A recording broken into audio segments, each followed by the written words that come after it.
وقتی شادو به ربابی دست زد، ربابی متلاشی نشد.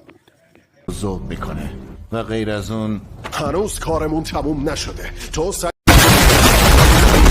همونطور که میدونید چرا دارم این ویدیو میگم، همونطور که ناکلز قبلا تو سونیک خار پشت 2 گفته بود، اگر به حرف ناکلز دقت کنید، اون گفته بود که هر کس که به سونیک در حالت سوپر سونیک دست بزنه متلاشی میشه.